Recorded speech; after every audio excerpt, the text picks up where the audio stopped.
नमस्ते दर्शक मित्रों, मेरा नाम है डॉक्टर ध्वनि शाह। अभी हम देख रहे हैं सेरेबेलम का सेकंड पार्ट। पहले पार्ट में हमने देखा था सेरेबेलम की एनाटॉमी, उसमें हमने 3 लोब्स देखे थे कैसे बनते हैं। अभी उसका सेकंड पार्ट देख रहे हैं जो बहुत इंपॉर्टेंट है। इसका नाम है फंक्शनल एरियाज ऑफ सेरेबेलम। अभी हमको देखना है कि टोटल 3 फंक्शनल एरियाज होते हैं सेरेबेलम में। तो सबसे इंपॉर्टेंट जो सबसे बड़ा फंक्शनल एरिया होता है सेरेबेलम का, वो सेरेबेलम के लेटरल हेमिस्फीयर से बनता है, उसको बोलते हैं सेरेब्रो सेरेबेलम। सेकंड पार्ट होता है जो इंटरमीडिएट जोन से बनता है।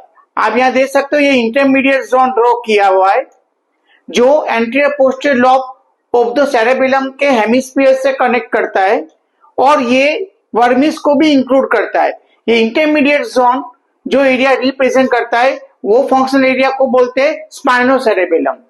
और थर्ड जो फंक्शनल एरिया है जो फोकुलर नोडुलर लोब को जो बनाता है, रिप्रेजेंट करता है, उसको बोलते हैं वेस्टिबुलोसेरेबेलम। तभी हम देखेंगे ये तीनों के फंक्शंस क्या होते हैं और इनका ब्रेन के साथ कैसे कनेक्शन होता है, इनपुट एंड आउटपुट। तो पहला देखेंगे सबसे बड़ा जो एरिया होता है सेरेबेलम का फंक्शनल एरिया, उसका नाम है सेरेब्रो सेरेबेलम। तो सेरेब्रो सेरेबेलम है तो उसका इनपुट ये लार्जेस्ट पार्ट है। इसका इनपुट आप यहां देख सकते हो, इसका इनपुट हमको मिलता है सेरेब्रल कॉर्टेक्स एंड पोंटाइन न्यूक्लियस से और इसका आउटपुट जाता है थैलेमस एंड रेड न्यूक्लियस को। तो इसका फंक्शन क्या है?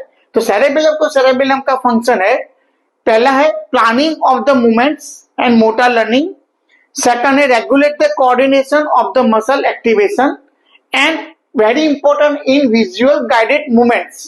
तो ये सब चीजों में सबसे इंपॉर्टेंट रोल है सेरेब्रो सेरेबेलम का। सेकंड पार्ट हम देखेंगे जो हमने बताया स्पाइनो सेरेबेलम। तो स्पाइनो सेरेबेलम का इनपुट कहां से मिलता है? ये इनपुट मिलता है most commonly proprioceptive information from joints and the muscles से। तो इसका फंक्शन क्या है स्पाइनो सेरेबेलम एरिया का, फंक्शनल एरिया का? तो उसका मेन फंक्शन है to regulate the body movements by allowing the error correction. तो एरर करेक्शन करके ये बॉडी को रेगुलेट करता है, बॉडी मूवमेंट्स को। ओके, अभी हम थर्ड पार्ट देखेंगे। थर्ड पार्ट का नाम है जो हमने बताया था वेस्टिब्युलो सेरेबेलम। तो ये थर्ड पार्ट है जो फोकुलो नोडुलर लोब को रिप्रेजेंट करता है।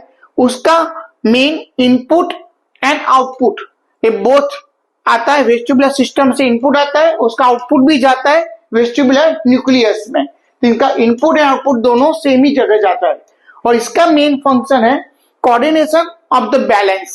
ये मेन कॉमनली बैलेंस पे काम करता है।